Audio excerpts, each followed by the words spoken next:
Hello students, in my last class we have started this chapter, that is rheology. So we have discussed about the definition of rheology and applications of rheology in pharmaceutical science, and what are the various rheological terms, viscosity terms. We have discussed about that. Today we will discuss the remaining portions of that rheology chapter. So last class, just for revision, we have discussed about Newtonian flow, then Newtonian's law, non-Newtonian flow. We have discussed about that, various viscosity terms: absolute viscosity, kinematic viscosity, relative, reduced and intrinsic viscosity, and what is the meaning of shearing force, what is the meaning of rate of shear. We have discussed about that. Then importance of rheology in pharmaceutical science, that also we have discussed. What is the meaning of rheology and various terminologies: shear rate, shear stress, Newton's law of fluid, example castor oil, F is equal to eta G, that also we have discussed about last class. Classifications of flow of fluid, two types, Newtonian and non-Newtonian.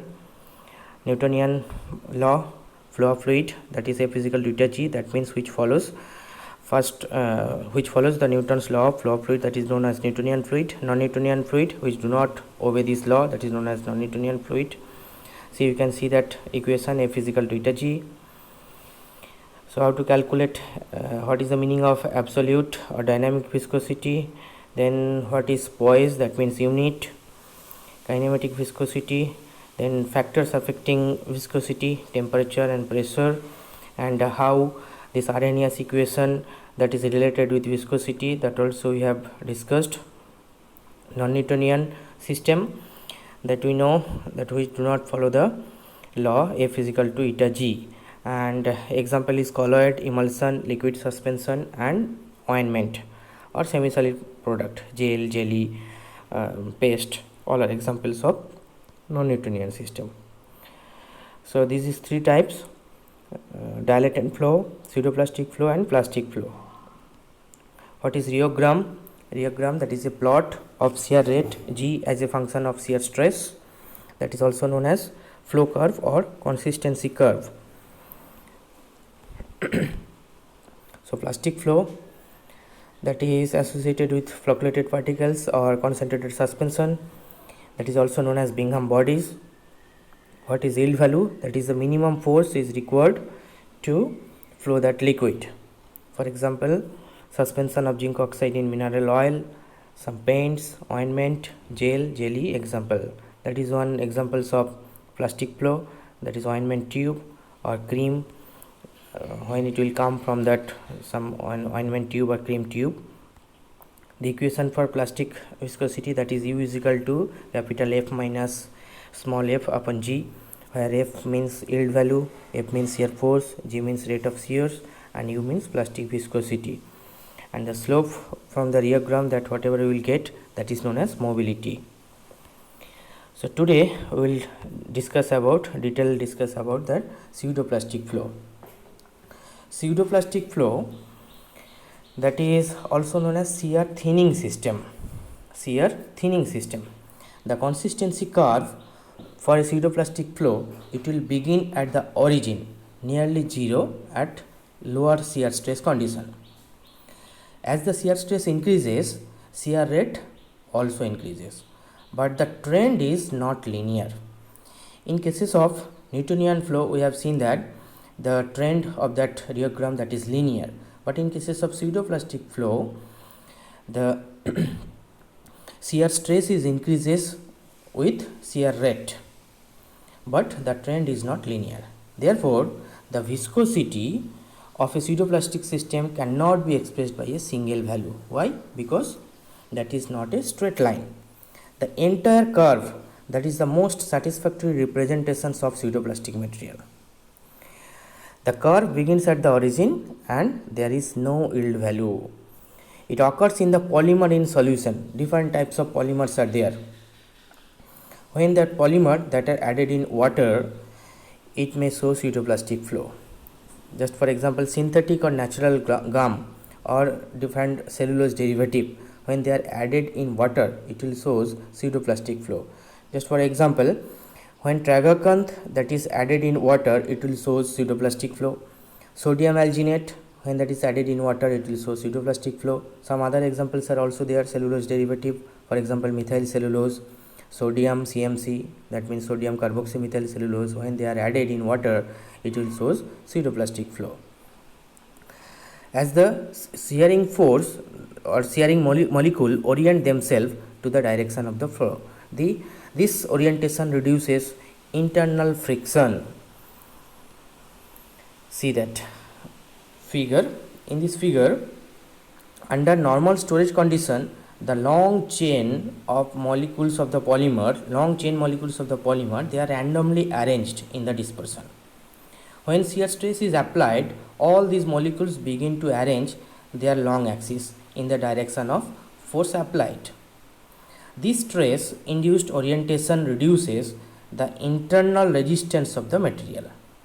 Or also we can say that the solvent molecule which were earlier associated with the polymer molecules, they will also be released.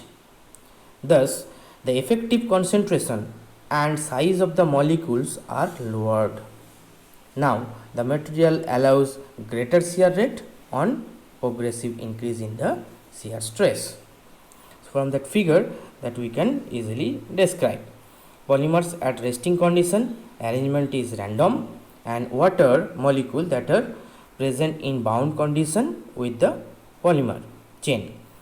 But when stress is applied, all that polymers, they will start flow, and alignment of all that polymers, they will be on long axis, and water that was attached with that polymer chain, that water will be released. If we see the rheogram of pseudoplastic system, it will be look like that.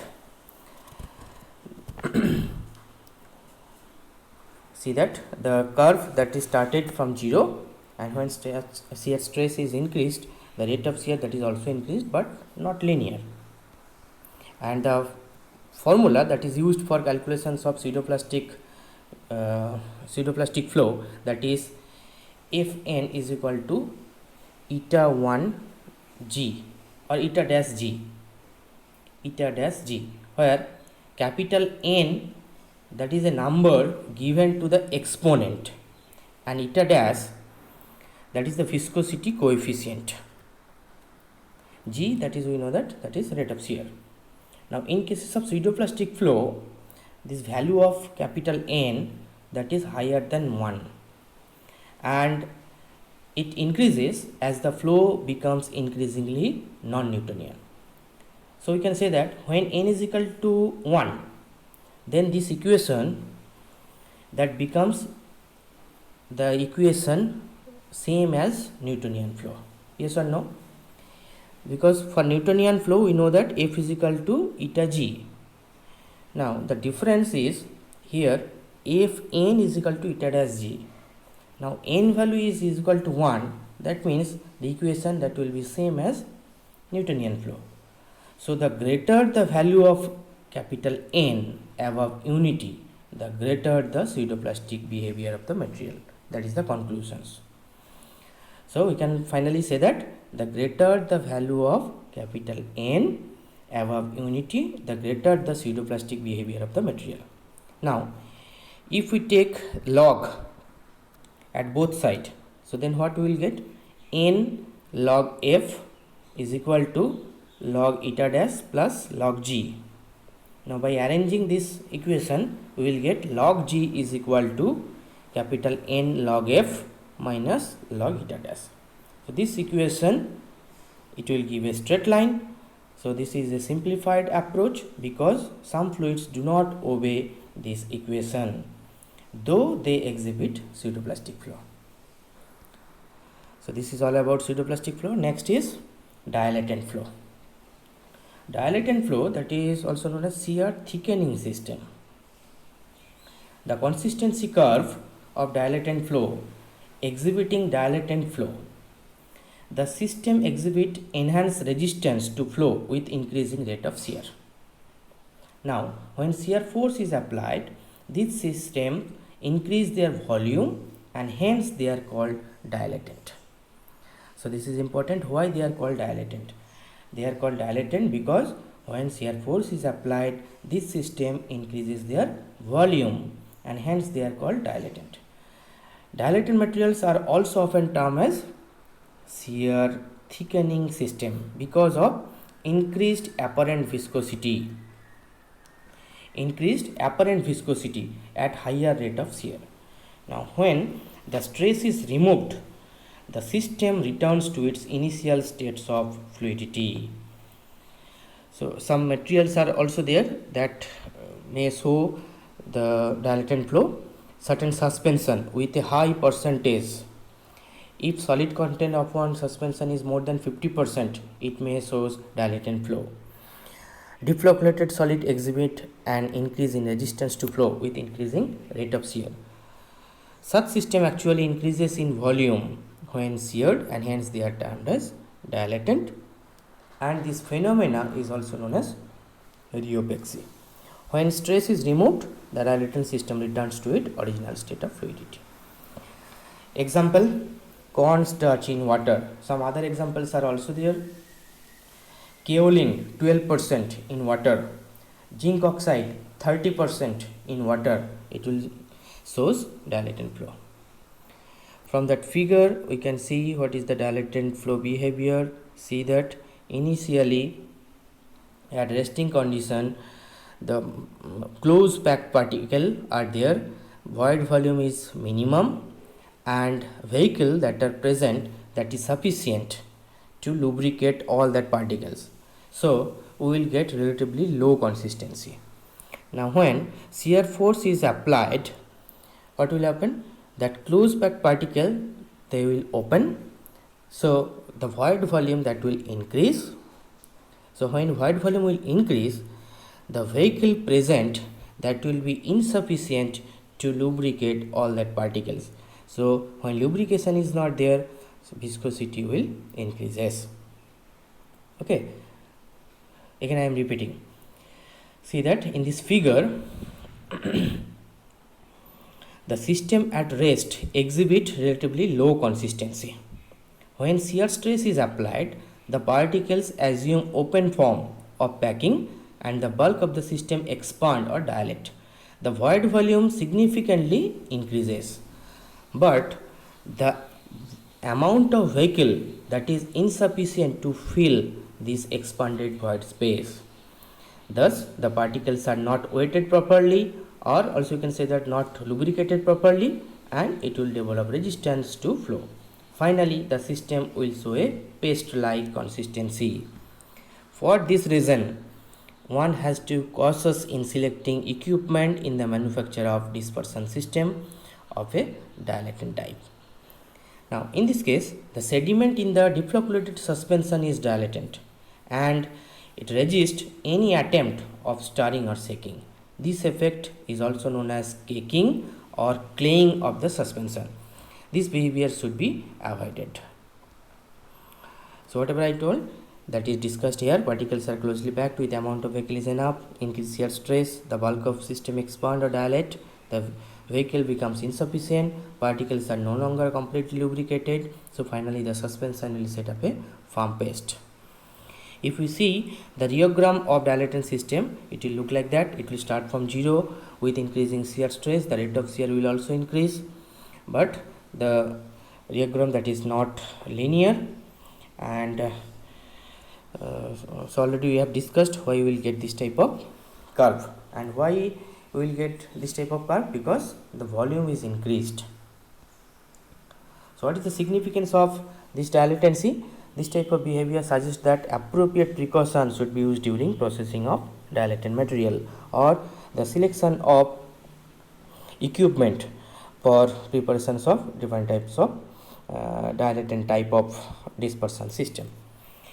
Mixing is usually conducted in high speed mixers. Dilatant material may solidify under these conditions, so it may damage the equipment. So the selection of equipment during manufacturing of dosage form or dispersion system, this knowledge of dilatant system, it should be there. Next we will come into the next part, that is thixotropy. Thixotropy, I think we will cover it in next class. Today that we have completed the different types of non-Newtonian system, that is plastic, pseudoplastic and dilatant flow. So the next topic is thixotropy and measurement of thixotropy and different anti-thixotropy behavior and different types of instrument that we will cover in next class. Thank you so much.